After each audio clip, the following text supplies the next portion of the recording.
हाय आज मु नहीं आसी एमती गोटे करवा जोटा मु भी देखिए कन्फ्यूज हो जाए कौन बनइबी बोली लगुच आज दिन पूरा बेकार जीव हजबैंड को कौन मार्केट पठेली पर आने सी नहीं पलि आसले एटा को छंचना कहते मुझे जानी किंतु एटा को आज मुझे फास्ट टाइम बनइबी एटा केमी बनाते कौन कर बनाते मुझे किसी भी जानी यूट्यूब रे देखिली गोटे रेसिपी बहुत सिंपल थिला जाऊँगी ट्राई करी केमी लगे के जानी चलो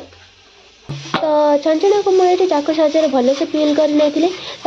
धोईकी एम छोट छोट पीस रे काटी नहीं मु चाकू साहाଯ୍य गोटे साइड चिरा लगे नहीं आउ ता भीतर थिबा जहाँ सी मंजी को मु बाहर करके अलग रखी एटी मु गोटे मिक्सी जार रे नहीं गली गोटे चमच सोरिष गोटे चमच जीरा दुईटा कंचा लंका किछि रसुण आ गोटे चमच धनिया दे सारा पर बाहरी छंचणार मंजी गुड़ाक देके भलसे पानी देके ग्राइंड कर भलसे ग्राइंड होगला गोटे कड़े देदेली लुण हलदी पकईकि भलसे कषि नहीं मसला ये आम भलसे कषि होगला ऑयल बिल्कुल भी यूज करना छंचणार मंजी जो साइड बाहर भीतर साइड रे मुझे लेप लगेला भाया मसला को लगे देती रखीदेली साइड रे गोटे पैन रे नहीं गली मुझे सोरिष तेल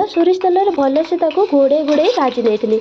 सबु साइड उल्टे पुल्टे भाजला छंचणार भजा ये आमर रेडी हो जाता तो खाइला बेलू को टेस्ट रे तो सीटा ठीक ठाक लगिला किसी भी एते खराब लगे ना बस मुझे फास्ट टाइम खाऊली तो मत कन्फ्यूज थी केमी लगे कौन कर